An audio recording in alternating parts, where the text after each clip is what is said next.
প্রায় বেশিরভাগ বাড়িতেই একটি না একটি হলেও শিশু রয়েছে এবং শিশুদের মধ্যে বিভিন্ন কারণে কিন্তু আচরণের পরিবর্তন লক্ষ্য করা যাচ্ছে। এর একাধিক কারণ থাকতে পারে, কিন্তু কোন কোন আচরণগুলো বেশি লক্ষ্য করা যাচ্ছে আজকের ভিডিওতে আমি তুলে ধরছি। এখন শিশুদের মধ্যে যে যে আচরণের পরিবর্তনগুলো বেশি লক্ষ্য করা যাচ্ছে সেগুলো নিয়ে। শিশুদের মধ্যে এখন প্রায়শই দেখা যাচ্ছে মেজাজ দেখানো, ট্যান্টাম, অবাধ্যপনা অর্থাৎ ডিসওবিডিয়েন্স, অ্যাগ্রেশন রাগ থেকে আক্রমণাত্মক হয়ে ওঠা, লাইং অর্থাৎ মিথ্যে কথা বলা, ঘ্যান ঘ্যান করা এবং অভিযোগ করা অর্থাৎ কমপ্লেনিং অ্যান্ড উইনিং,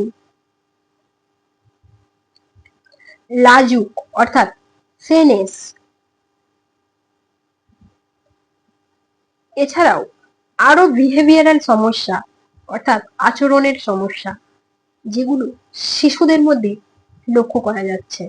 বিভিন্ন গেজেটের প্রতি আসক্তি, সে মোবাইল, টেলিভিশন, ল্যাপটপ, ট্যাবলেট ইত্যাদির মতো গেজেটগুলি। গেজেট অ্যাডিকশন ছাড়াও শিশুদের মধ্যে আর যে পরিবর্তনটি লক্ষ্য করা যাচ্ছে সেটি হলো ইনপ্রপার ইটিং হ্যাবিট। হ্যাঁ, খাবারের অনিয়মতা, ঘুমের অভাব অর্থাৎ স্লিপ ডিপ্রিভেশন, সিবলিং রিভারলি অর্থাৎ ভাই বোনের মধ্যে রেষারেষি, কমিউনিকেশন ইস্যু অর্থাৎ কথোপকথনের সমস্যা। বর্তমানে বাবা মাদের মধ্যেও কিন্তু আচরণের সমস্যা লক্ষ্য করা যাচ্ছে, যার কারণে কিন্তু শিশুদের মধ্যেও সেই এফেক্ট গুলো পড়ছে। বাবা মাদের আচরণের সমস্যাগুলো কি কি সেগুলো তুলে ধরছি। কাজের জায়গা এবং পরিবারকে সময় দেওয়া, এই জায়গাতে ভারসাম্য বজায় রাখার ক্ষেত্রে অসুবিধা, শিশুকে সময় দেওয়ার প্রতি অসুবিধা, financial stress as per demand for child, বাচ্চার খরচের প্রতি অতিরিক্ত উদ্বেগ, পরিবার প্রদত্ত একাধিক মানসিক চাপ, শিশুর সাথে বিভিন্ন কারণে কমিউনিকেশন গ্যাপ, শিশুকে ডিসিপ্লিন শেখাতে গিয়ে কিন্তু বারে বারে ছোট হয়ে যাওয়া, পেরেন্টসদের সেলফ কেয়ারের অভাব, যেগুলো কিন্তু শিশু সমস্ত কিছুই লক্ষ্য করে, যার ইম্প্যাক্ট কিন্তু শিশুর মধ্যেও পড়ে। চাপ মোকাবিলা করতে গিয়ে শিশুর প্রতি চিৎকার করা, সোশ্যাল মিডিয়াতে অ্যাডিকশন, পরিবারের অন্যান্য মেম্বারদের সাথে মুখে মুখে তর্ক করা এবং রাগ দেখানো, এই সমস্ত কিছুই কিন্তু পরিবারের একটি শিশু লক্ষ্য করে এবং শিশুরা কিন্তু বড়দের অনুসরণ এবং অনুকরণ করতে পছন্দ করে, তাই করে থাকে। তাই প্রত্যেক বাবা মায়েদের প্রতি অনুরোধ, যাদের বাড়িতে শিশু রয়েছে অবশ্যই কিন্তু সতর্ক হন, নিজেদের আচরণগুলো, সম্পর্কগুলোর মূল্য দিন এবং শিশু যেখানে আছে সেখানে কোনো খারাপ কথা নাই বা বললেন, সমস্যাগুলো শিশুর আড়ালে গিয়ে করুন, শিশুর সামনে নয়। কোনো বিষয়ে আলোচনা করা হলে, কোনো কথা কাটাকাটি থাকলে সেটি কিন্তু শিশুর আড়ালে গিয়ে করুন, শিশুর সামনে নয়। আপনারা যদি নিজেরা ঠিকভাবে মেনটেন করে রাখতে পারেন, নিজেরা স্ট্রেসফুল লাইফ লিড না করেন, নিজেরা অতিরিক্ত উদ্বেগ না হন, তাহলে কিন্তু শিশুরাও ওভারকাম করতে পারবে।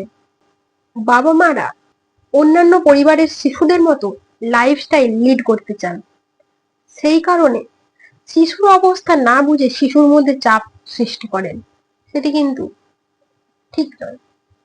আপনি চাইছেন ঠিক আছে, শিশুকে করছেন, কিন্তু শিশুর ক্যাপাবিলিটি বুঝে করুন, সেটি যেন মাত্রা অতিরিক্ত না হয়ে যায়।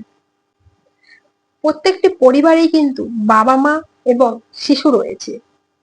আপনারা যারা ভিডিওটি দেখছেন তাদের বাড়িতে যদি পেরেন্টস এবং শিশু থেকে থাকে, অবশ্যই কিন্তু খেয়াল করবেন যে এই সমস্যাগুলোর মধ্যে দিয়ে তারা যাচ্ছে। যদি দেখেন কোনো শিশু বা পেরেন্টসের এই সমস্যাগুলো খুবই উচ্ছৃঙ্খল অবস্থায় গিয়ে পৌঁছেছে, সেক্ষেত্রে কিন্তু ওদের কনসার্ন নিয়ে কোনো বিশেষজ্ঞের পরামর্শ নিতে পারেন। যদি শিশুটির বিহেভিয়ার মেনটেন করতে যদি সমস্যা পরিলক্ষিত হয়, সেক্ষেত্রে কিন্তু চাইল্ড কাউন্সিলরের সাথে যোগাযোগ করতে পারেন।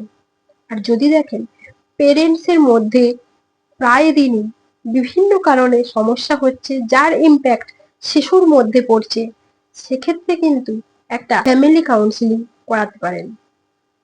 তাতে শিশু উপকৃত হবে, পরিবারও। এই ছিল আজকের ভিডিওটি ধৈর্য ধরে দেখার জন্য অসংখ্য ধন্যবাদ। শিশুদের উদ্দেশ্যে এবং তাদের পরিবারের উদ্দেশ্যেই আজকে আমার এই নিবেদন।